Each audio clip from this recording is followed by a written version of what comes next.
Mercredi 3 novembre 2021, nous avons dans cadre émission politique pour nous servir. Nous avons toujours pour analyser actualité, actualité politique, socio-culturelle. Nous sommes en cannabis, nous sommes les canamboka pour toper sa mécanisme nabisope, les sous kolobani, et sengeli salema pour que le cannabis démocratique du Congo kende liboso. Et bien que le président de la République démocratique du Congo, Félix Antoine Tshisekedi Tshilombo, a Zouamaki na COP 21 et COP 26 wa BBC ka Zouaki maloba lobby et l'équipe et alobela ki likambo etali importance ya bassin du Congo na o etali bongo environnement mondial pe les sous sur le lenge kani et sengeli que mboka na biso izala valoriser parce que toza vraiment na o esengeli pour na kobattre la humanité na makambo ekoki koya donc RDC ezali moko ya bamboka o ekoki kozala solution pour na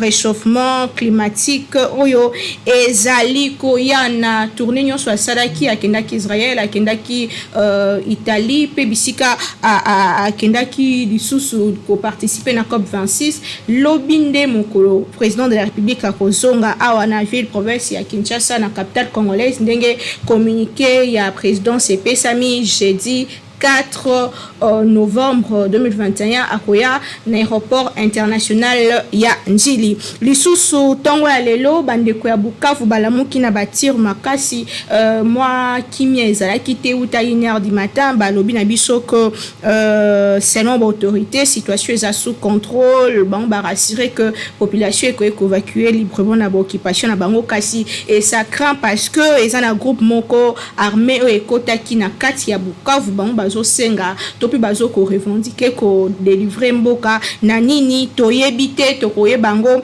na mikolo ezali koya. Alors na cadre mission politique ya mokona lelo to embeli bino moko ya bana mboka Congo maître Sylvestre Kyunga azali avocat na barreau ya Kinshasa Matete na elongo to kosola ba question d'actualité bien na tongo lelo eza que ya malamu kolekeza que aza na tendance politique te na ebite soki na mikosi mais ndenge ya lobaka bongo kaza tendance politique te donc ezala malamu mingi to soane ba question politique parce que azo zwa tendance te ayebisa biso scientifiquement parlant sur les questions de droit pe ba question d'actualité makambu oyo ye azo kanisa mona mboka Sylvestre Kyunga maître mbote na yo mbote mama na bonne santé za malamu kimia ezali Kimi ezali maître Sylvestre Kyunga to sepe ko yambo na émission politique ya mokona lelo lolenge kani olandaki na mozindo mingi makambu désignation ya équipe de Nikadima uta azalaki désigné na 6 confessions religieuses ba problème ezalaki non consensus kino azala intériné pe a kota na mosala ndenge akotaki par ordonnance présidentielle pe prêter serment malgré ba contestation zo salama de part et d'autre étant que Moutami Beko ba illégalité nini comment au soulever tope lo lenge kani olanda ki ango penza na mosindo mingi makamudenge salemi. Bon, merci maman pour na liloba. Bon a évité lelo Kadima ba nommé déjà par ordonnance présidentielle a commis président Seni na équipe nae. Est-ce qu'il faut tozonga sima toyeba ndenge ni na komeli wana soki motona no ezali ndenge wana bon nakoloba que désignation na ye est soulevé ba vague ebele et soulevé ba protestation ebele parce qu'il faut avouer que désignation wana et salamaki malamu te na composante ya société civile babengi confession religieuse. Alors mbeba ezalaki déjà banda kuna mbeba wana et continuer na parlement entériné na ndenge na ye le chef de l'État a signé. Donc na mokolo lelo tozali na ndenge ba tolopoto balobaka devant un fait accompli. C'est-à-dire irrégularité ou pas assez à komiwana azali mokambia seni ngai na banzi que au lieu tozonga nsima to analyse ba irrégularité nyonso oyo esalemaki ti ndenge ya koma wana. Parce que ça pose problème. Les gens on dit mettez qui non les lots. Oui, mais le problème c'est quoi? Oui, bato ebele baboyaki. Bato bandimaki te. Mais assez a komi wana. C'est quoi tout ça la ndenge? Parce que le président de la République a annulé l'ordonnance na été. C'est ça le problème. Donc assez a mis kombeli wana. Alors, ngai personnellement n'a moni que président de la République azali dans l'obligation ya ko organiser une rencontre na bae politique tant ya ngambo na ye que ya opposition, négociation, dialogue, quel que soit combo bako pesango mais ba solola pona ko arrondir les angles sur la suite, parce que kadi maza déjà wana tokoboma été tokobengana été aza déjà wana. Donc maintenant il faut que le chef de l'État en tant que garant de la nation a rassuré partenaire politique mususu sur crainte au bango bazana yango d'être tricherie ça la terre. Ah mais oui, parce qu'il faut qu'on pense assurance na baninga que oui kadi mazali wana, mais voici les garanties au yoko sala que to kende na ba élection moko apaisée. Parce que ce qui a sangani na ba politicien mususu te. Donc processus c'est déjà un danger dans ce sens que toujours risquer to kende na ba élection, peut-être ba groupe politique majeur ba boycotter ba élection wana. Bon, so aucune élection yo moko atoko longi yango ezagane sengote. Je crois qu'il y a un notaire français le bagi que à vaincre sans péril on triomphe sans gloire. Donc soko longi sans ko bunda bitumba makasi na bato makasi okuzana sengo victoire ngote. Eza lokwa ngande da saboye bona moni mwana moko a 3 ans na beti na ebite so na ko kende ko mikomisa na site ke na beti mwana 3 ans. Mais so na beti so ki John Sina so ki Undertaker j'ai le droit de me commissaire parce que mettre en tout cas makasi tala ko esi muta makasi. Vous proposez les dialogues à ce stade alors que ils a déjà na bloc front patriotique que ils a déjà mis en place na bandeko mingi ya opposition pe société civile mosusu basangani baobi bango bako protester bango bako kita na balabala bango bako manifester. Est-ce que manière da bango pe osé la makambu baza na raison ya ko kende na ko procéder. Bon, qu'on manifester mécontentement, ils allaient par marche, ils allaient par ville morte, ils allaient droit, reconnu dans notre. Mais est-ce que c'est la solution? Bon, justement, il y a une solution. Parce que beaucoup marché, beaucoup ça la ville morte, tout ça, mais après, tout allez dans statu quo. D'où il faut la pression au pouvoir. Oui, mais pression ou anasikoyo, l'objectif nango est allé. Parce qu'en faisant pression, il faut objectif faisable. En mon sens, objectif, il faut là qu'on pousse à pouvoir en place, va vendre dans la mesa, va dialoguer. Pour na kocha ba mesure mususu oyo et qu'on pèse à moto kimia qui to aucune élection, fraude gozalate, tricherie gozalate. Mais ce qui va vendre des places de mon côté. Oui, bah marche qu'on continue et qu'on toucher l'économie en boca parce que l'entreprise balinga makele l'été, bah investisseur bagokima, oh balinga bagoyate, crise économique écomata, crise sociale écomata, donc tokobimana tunnel wanate. La seule façon à kobimana tunnel, il faut qu'on vende ensemble qu'on solo là. C'est ça. Et beaucoup fois une initiative on est chef de l'État. Mais comment est ça que tu es politicien na biso so bavani babanjo sola ils ala ka asima partage des gâteaux et puis pouvoir et comment kabola. Bon, de toutes les façons ngana lobaka si c'est par cette voie qu'il faut passer, il faut y passer parce que lorsque l'équipe mutu na mboka ezali kimia. Bon, si c'est pour partager quelques ministères, ma bezawa. Parce que n'importe quoi, les politiciens ne sont pas habitués à Makambouane. Mais c'est bon, mais répéter Makambouane. Mais maman, est-ce que Mboka ne peut échanger? Parce que l'homme politique congolais azalaka na idéal te. Les politiciens congolais basalaka pona mabumu na bango, pona ba intérêt na bango, basalaka bazalaka na idéal politique te. Parce que ceux qui bazalaka na idéal politique, déjà makambo biso tomoni awa, transhumance politique. Nous avons vu ici défenseur acharné à kabylisme, du jour au lendemain, comme une union sacrée. Et tu vois que député Moussoussou, sans honte, à l'objet que non, ce qui Félix peut à l'objet bien dit, nous devons avoir pas moi. Donc ça signifie quoi? Bazana idéal politique. Votre répondre à l'intérêt peuple. Non, Bazana répond à l'intérêt peuple. Parce que l'intérêt peuple, ça la capone intérêt na bango. Parce que les lots na likamboyo, il y a désignation, il y a kadima. Vous savez, ils ont déjà géré même quoi division. Ce qui est na tozong na histoire récente. Nomination il y a ba juge, il y a cour suprême, il y a cour constitutionnelle.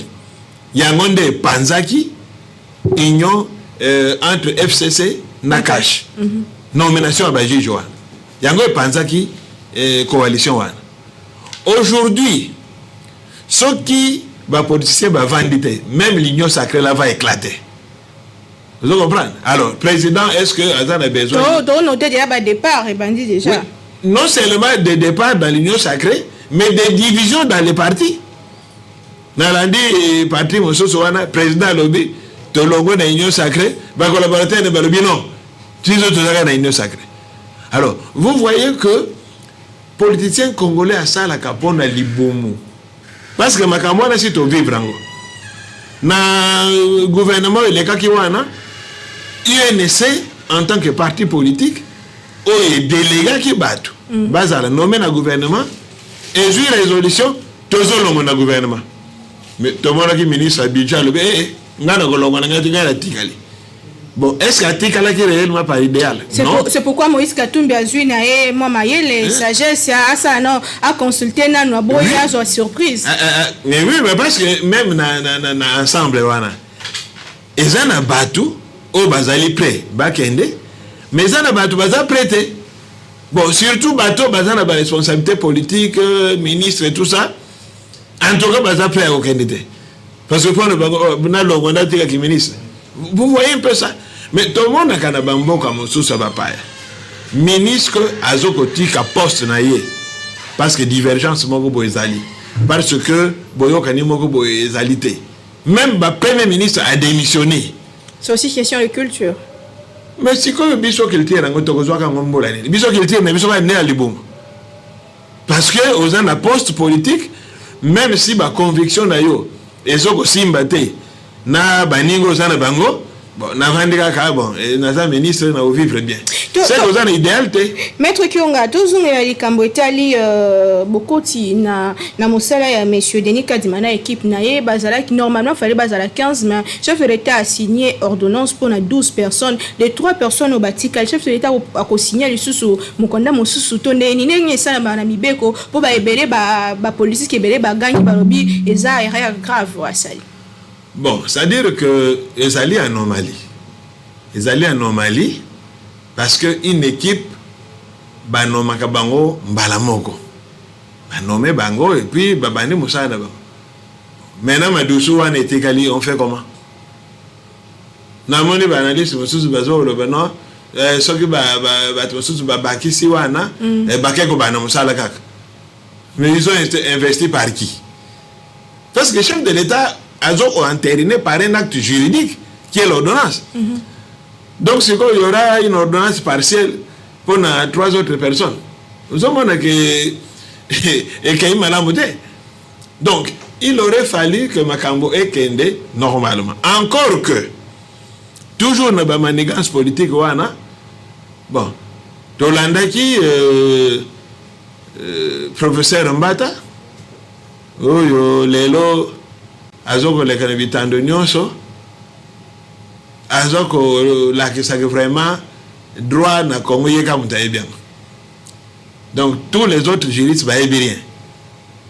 Et c'est malheureux que ça n'a pas affirmation en dengue wana. Tika ba to ba apprécier yo me komi comme ça au côté. Bon. Professeur d'université. Un lobby, par exemple, que opposition, ils ont constitué opposition constitutionnelle et parlementaire et non parlementaire.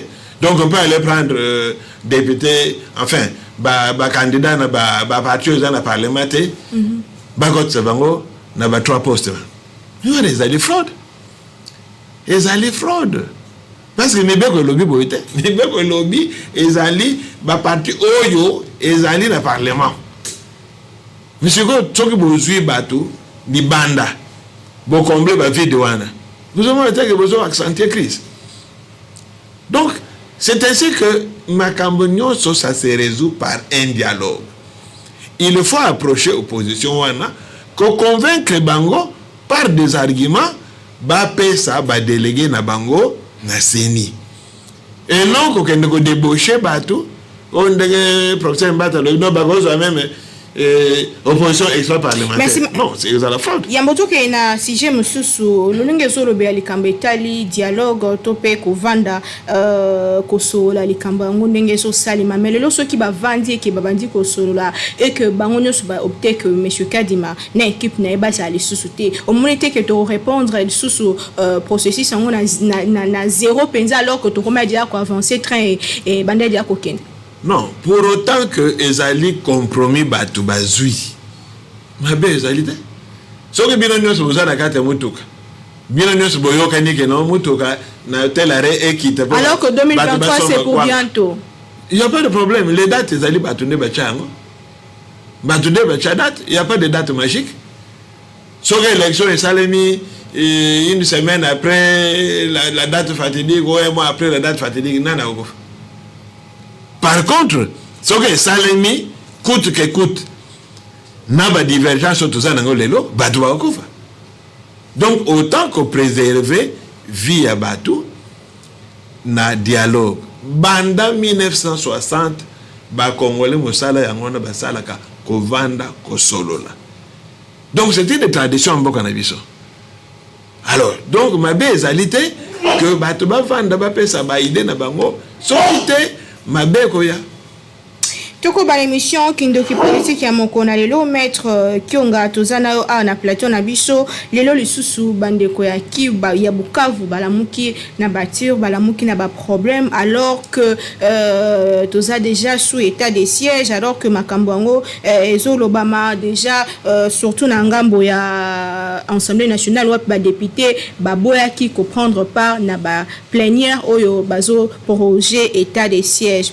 Monayo par rapport à les questions sécuritaires et mboka na biso alors que ezoko baba na mboka bazole la tangonyonso. Bon, état de siège personnellement nazalaki parmi batwa liboso o babimisaka idée wana que président de la République il faut décréter état de siège na est parce que zali prévu na constitution et koka ko songa biso pour na ko régler kawana. Mais évidemment, il y a la Congo selon un planning, selon une évaluation. Je ne sais pas ce qui, pour nous décréter en go, bazoaka ba mesure nini wana na yebite bango batu baza bakokamba biso batu bayebi. Parce que même aujourd'hui, tout ça a des difficultés pour la gratuité. Est-ce qu'il y a une évaluation avant ça? C'est ça le problème. Alors, les lots, état de siège ici et bandaki, tout comme les ressources dans 11e prolongation. La meilleure chose à faire est d'aller faire un arrêt pour évaluer. Repousser un état de siège 11 fois. Résultat sur le terrain est d'aller nini. Dans l'andaki lobby information beaucoup. Il y a ONG spécialisé à Est et faire état de plus de 1300 morts depuis état de siège et bandit. Bon, il faut interpeller Bissot. Est-ce que avant état de siège, après état de siège, est-ce que courbe y a mort, courbe y a attaque, y a mboka, courbe y a exécution, est-ce que ça kita to mata? Bon, ce qui est komata ou bien eza kokita te eza stable ezali du nanini est-ce que armée na biso ezali na makoki oyo l'État aza kopesa ye pona kosala bitumba wana. Donc c'est cette évaluation il faut que ça là vraiment d'une façon froide, c'est-à-dire expert militaire. Faut baya na commission défense et sécurité, il y a Assemblée nationale, pesa rapport moko précis et détaillé, ça va député, tala ba difficulté tozana nango kuna, peut-être mindoki na biso ezali adapté, peut-être tozana problème ya munition, peut-être tozozanga marque ya mindoki mususu. Logo là par exemple les technologies déjà avancées, logo là drone. Et c'est là qui déjà. Oui, mais bon, parce que on a na logo, mais van na on anda quoi. Nga l'accent quelque part tata moko zalaki charpentier, azana biloko nyonso. Abanda ko mikumsa, il est le meilleur charpentier, Mais ce qu'on pense musala, agosala te, so ko tala non, ngala za meilleur tala matériel. Vous voyez? Parce que les Gambo et les na Bukavu, na Buto alelo. Mais Bukavu c'est le chef de la province. Comment un groupe armé est quotidien na Katia ville? Comment? Parce que toujours supposer que dans une province comme celle-là, Ezali, province Moko, les zones opérationnelles, la ville est cadrée par l'armée. Mais bateau va continuer parce que tout le monde va imaginer même la vidéo. Bazo kotambolo na kati Bukavu na population. Soit disant que bayo ko libérer Mboka. Voilà. Mais bakoteli nzela nini? Et c'est que nini ba force de défense de biso bazalaki. Et c'est que nini ba service à renseignement bazalaki. Même si on a rétabli la situation est sous contrôle. Mais kokota na kati ya ville, ça c'est et ça loko moko, il y a une faille quelque part. Donc, il faut armée, service de sécurité va se remettre en question. Faille on est où tu vois? Au moins net na kisa sawa, rébellion moko boycotter les bisous. Pendant qu'il y a des camps militaires ils ont entouré la capitale. Il faut tomber tout le boycotter les zelani. Donc place où il faut continuer fongola misu. C'est bien de prolonger parce que au moment qui député il y a nani Ituri na Nord Kivu bima ki na ça boya ko voter le roi. Parce que pour le bango avant état de siège est égal après état de siège. Mais il fallait faire quelque chose. Donc, chef de l'État, mon pas non, ça veut dire que chef de l'État a ça là qui m'a bêté. Mais maintenant, en cours d'exécution, il faut qu'on évalue. Ok. Parce que pour continuer, il faut évaluer. Et ça, le gars, aux autres, on a au bandit, fondation, comme quelque part, comme dans l'ento, tout ça. Bon. Il faut se mettre tout dans. Est-ce que dans un matériel pour continuer dans le premier niveau? Est-ce que maçon tout le monde est en forme? Est-ce que est motivé? Il y a une bonne évaluation. Tant qu'on évalue au tali, bon, est-ce que dans un bongo il y a qu'on continue misala? Ton attire na nona lugambon. Donc c'est comme ça. Donc l'état de siège en soi est allé m'abêter. Mais maintenant, tout mingi. Notamment à Est, balingi bayeba ti wapi parce qu'il ne faut pas aussi que comme un état de siège permanent parce que vous pouvez prolonger comme ça pendant 20 ans, 30 ans et puis rien ne change.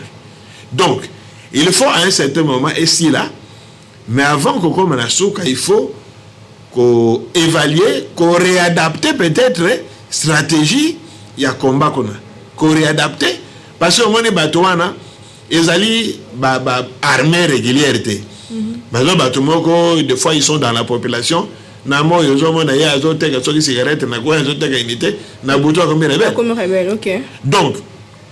renseignement des fois à la makasi. Renseignement il faut à la makasi pour dénicher service à ANR réunion sont. Oui, bazar dans la ville. Service à ANR, service à Demiap. Il faut vraiment passer à ça. Parce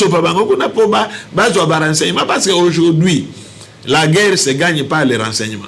Tant renseignement à bateau que renseignement à matériel sophistiqué. Parce que tant qu'on a une information, on a une supériorité sur l'adversaire. Mais si on a une information, par surprise, on a une malamute. Donc, Makambeleki, les lots na Bukavu, vous allez regrettable. Il faut vraiment qu'on se base sur la mesure parce que Bukavu, c'est une ville. Ils ont un zambaté, mais comment ces gens sont arrivés jusque dans la ville? Il faut placer basa la banquette, et s'il y a eu des failles, n'a pas responsable tant militaire que renseignement, et ben il faut sanctionner ça là.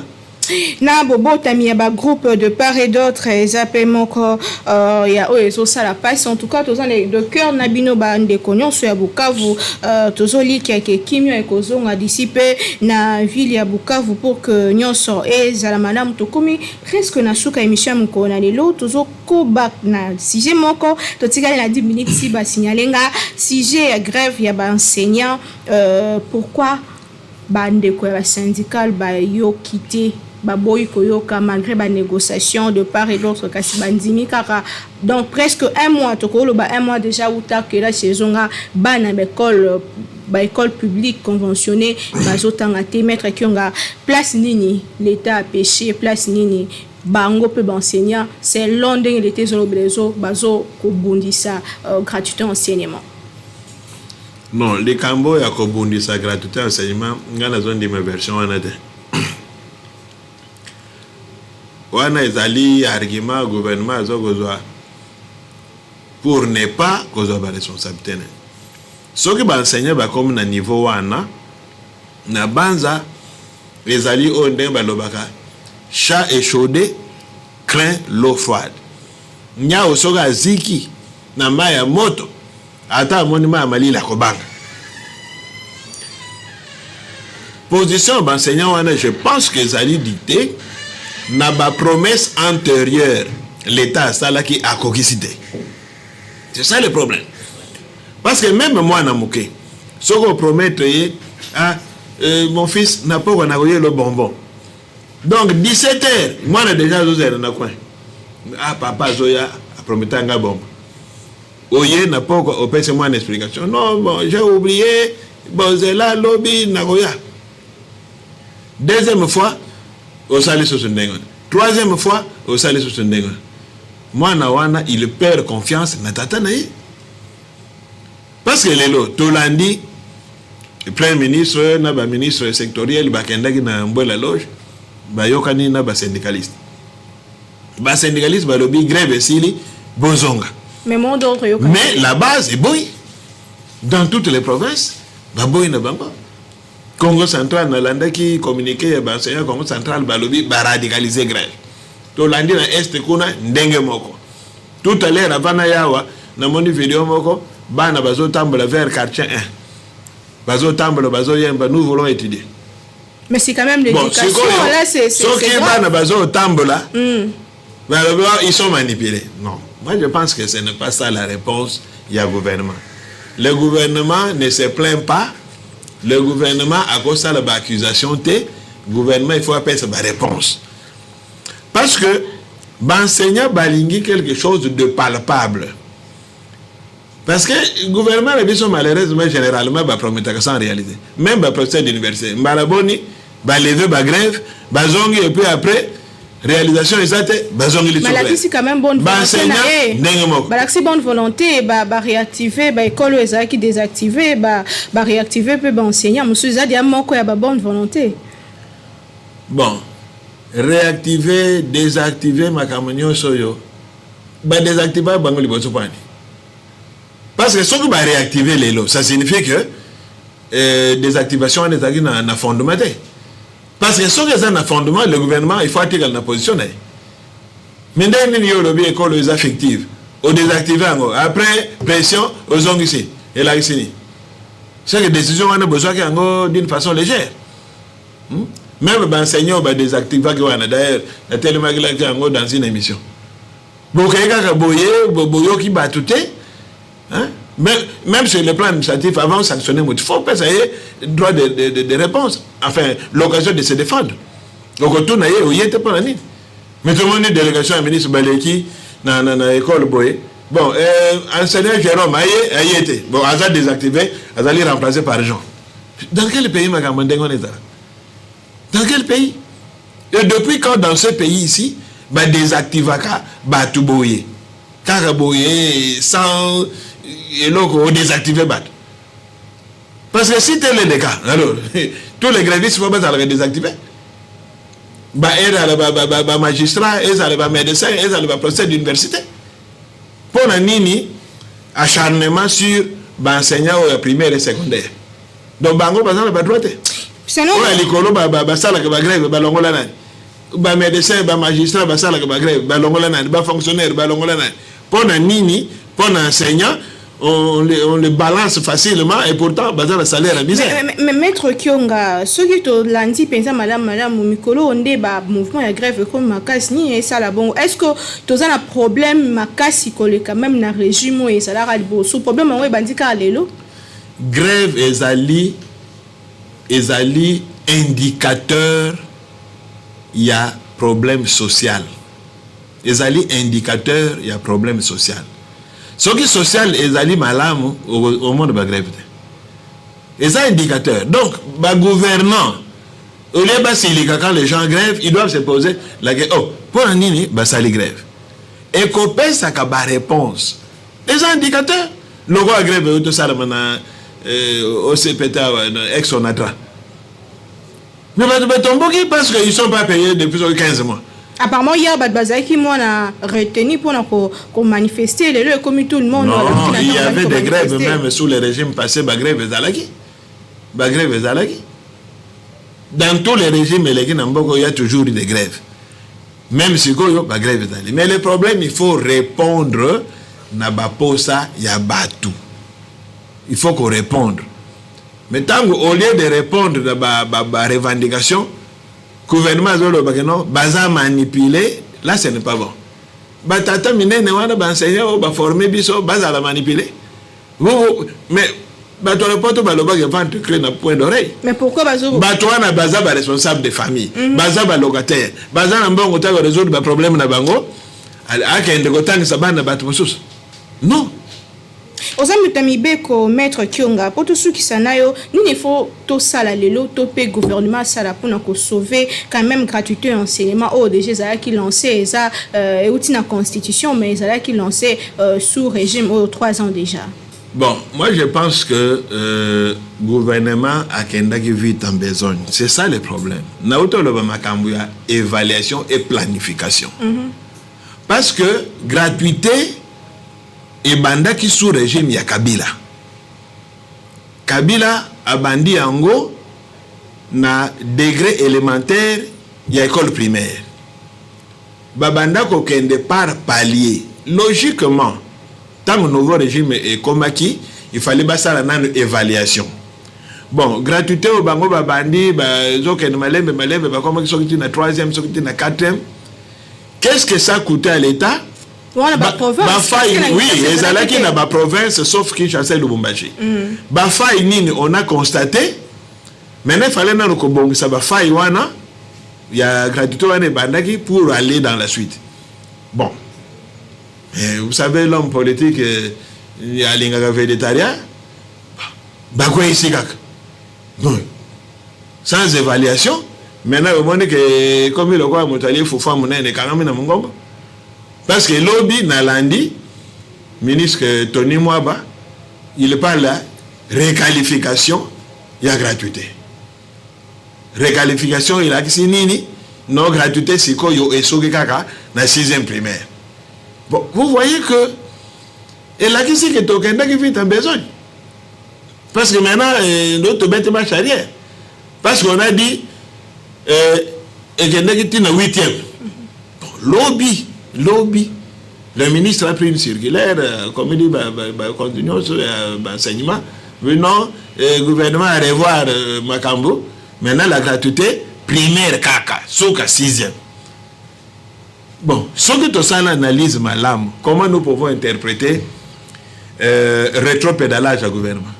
Ça signifie que le gouvernement n'a pas bien évalué Makambo à gratuité.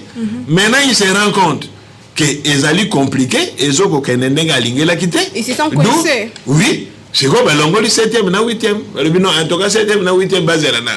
Tout à l'heure de 6 soit besoin. Or, ce qui va ça, l'évaluation au départ, peut-être sinon, bah, chaque 7e, 8e, mais bon, bah, maintenant, bah, on est que non, le budget ne suit pas. Ah, c'est quoi, l'ongoli? Quand on fait les cambos, à tâtons, à reculons, aux décision après aux ongisima décision aux ongisima et ça la bien c'est comme si maîtriser l'oko aux salade.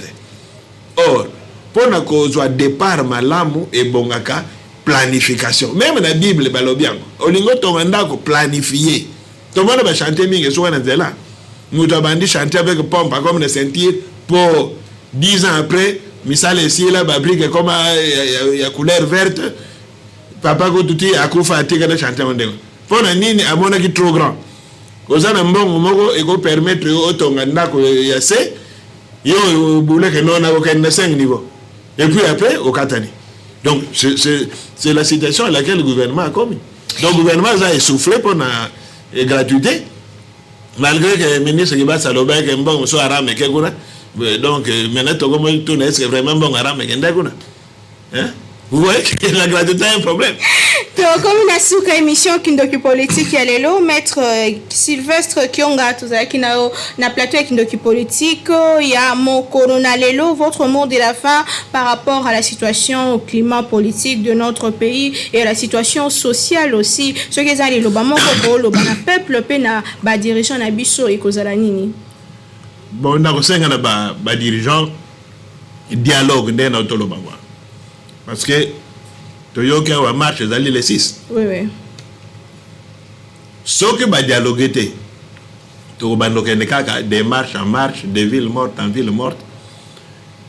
Situation sociale, nous avons le bangoana et comme elle est pire que les lots. Parce que ce que va marcher dans l'intérieur, tout ça, tout comme un produit vivrier dans la ville et koyate. Biloko comme attaché. Denrées alimentaires comme rare, population aussi légalisée. Alors, clair makamunyo sur l'état dans ma boko yaba politicien. Politicien na politicien, achamwa mai na vino na ye, ba vanda ba solo. Nous sommes tous congolais. Ennemis azalité. Baza ba adversaire politique, mais ça ba ennemité. Balanda lokwa biso neto za kana musana biso. Ata tozo samba na bar wana to lobani makambo penzo ko pesa motema pasi mais soki to sili si plaidoirie na pesi moninga na ngambote confrère félicitations et si le pe makambo biso to lobi ko intérêt na tribunal to côté na cité nous sommes des confrères so comme le tomeli vous voyez donc ba politicien il faut ba comme na niveau wana politique ezali inimitié ezali haine parce que tout le monde a un Congo, au monde n'a pas en opposition, moi dans la majorité. Tout le monde a sur le régime Kabila, même dans le régime, il y a des divergences comme ça. Donc, population à l'andakande, dirigeant. Dirigeant de Batobalak Sakanzela. Alors, so dirigeant, Bazolak Sakanzela, ma belle population. Population peut avoir la. Donc, la clé est ça dans ma boko na bango, dialoguer. Il n'est pas trop tard. Et puis dialogue ezali faiblesse té. Ezate que soki président abengisi ba politicien muso ba vanda ba aza faible non. Alors que tu as une consultation. Le dialogue doit être permanent même na libota soki dialogue ezate au mona kandana mama ego bando ko continuer. Et moi j'ai toujours dit une chose professeur Nebiso atanga sabiso na cours de droit famille au moins une décision même yomo ko mutozo zongo même na ndako. Mais associer moi c'est à mon appel que j'ai participé à la décision. Nous avons un exemple simple. Vous avez un congélateur. Aux Zimbabwe, vous avez un poste de congélateur. Au Congo, nous sommes en ville pour y aller au Cameroun. Mais au Congo, je suis madame, mais vraiment, Mikolo, il m'a cassé, congélateur, à Calais, Kofi. Qu'est-ce que tu proposes? Ah, papa, mais il faut. Ce que moi, ils allaient au congélateur, monsieur. Ah, ils allaient casser madame. Vraiment, d'ici 48 heures, je crois que nous sommes congélateur. Monika madame a remonté que idée wana uti pa na ye. Nzo ande yo moko zaki na idée wana. Mais le kodo va associer ye. Et nous ça les mois sengo et je peux ça boom au cœur que n'a pas participer à la décision ya libota na biso. Et ça le kodo makama politique. Président goza na ba idée na ye. Mais tango abengi si ba partenaire politique mosusu ba vandi ba sololi. Il ne peut faire triompher ba idée na ye. Mais comme les autres bakoya ba participer, bako kende na esengo parce qu'ils ont été écoutés. Soki moto ayoki yo ozana likambo kaka na botema esalaka malamu ekitisaka kanda. Donc vraiment place wana nga nazopesa charge mingi na chef de l'État yende moto fois mener barque. Pour yende capitaine yende fois mener barque abengisa masolo ndenge baningi ne mususu ba prédécesseur ne ba salaki masolo tout récemment ba utako solo là ba 5 ans bani. Donc tout solo là pour atterrissage et zalana kimia parce que processus électoral soke esimbite na bamboke belé et botaka makambo tomona na Kenya tomona na Côte d'Ivoire. Exemple à Baninga, il faut essayer de faire des leçons. On n'a pas besoin qu'après les élections bitumba. En son temps, Joseph Kabila l'a fait, même chose qui contexte numéroté en 2016. Donc il faut toujours qu'on dialogue, ça ne coûte rien. Kabila Kabila pour voir notre adversaire naïe, Bafinga na 5 ans, Babunda 5 ans, mais ils ont travaillé ensemble. Bon, même Awa, avant Akende, à Salaki dialogue dans la cité de Loya, il dépêche de quitter. Il pouvait aussi passer outre, mais non. Donc, Baninga Moussou Baboudé, bon, donc il y a des ressources dans 5 ans, dans le centre intérieur de Césaire, comme ça, batoyer de PSP, bazar. Vous voyez que, tant qu'on va participer, bon, quand même, ils ont été pris en compte. Ne soit qu'à ça, la carte dans le dialogue à la cité de Loya, et rien que Simbate. Mais au moment que Kabila s'est retenu à le bon. Donc, la Tosali Kuna, Baninga Bayete, Tolanda Bango, n'est pas Batata Sango, il en a fait Moutako Fakite. Donc, c'est un des chef de l'État, Kadi Maza déjà wana. Qu'on le veuille ou pas, Azawan. Alors maintenant, c'est la suite qu'il faut voir. C'est inutile de discuter, c'est inutile, il y a une ordonnance ici. Maintenant, ce qu'il faut faire, c'est gérer l'après-Kadima, gérer comment tu as une élection. Bayokani ensemble par exemple en se fixant des dates, en se fixant certains critères et tout pour que continuons sans aller apaiser pour l'homme soit monté 8 ans bon non n'a jamais été pour la boy parce que tant que boyer bi définir les critères net dans la loi électorale et tout ça au moment que maintenant monter aux aller apaiser aux 8 évidemment chez nous aussi culture la dimension de la aux 8 il faut pointer mot non on a 8 pour la boy il y a même des gens qui ont 10 voix ici. Mais au moment non, me député, mais Bagatinga. Donc c'est notre culture, ton numéro de fête. Ça n'est fini pour aujourd'hui, chers téléspectateurs. Merci Bozaki qu'on a vu partout dans le monde, à cadre émission Kindoki Politique, qui a mon konaïlo, Maître Sylvestre Kionga. Merci Mingi. J'espère que vous avez préparé ta politique apparemment.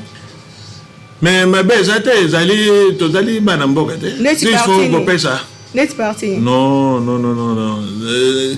Na poni parti te. D'accord, et si Kindoki Politique à mon konaïlo, tokutani lobby na invité mon sousou toujours avec le même plaisir. Tozanango awa ticket nzambe abenisa mboka ya bakoko na biso République démocratique du Congo. Bye.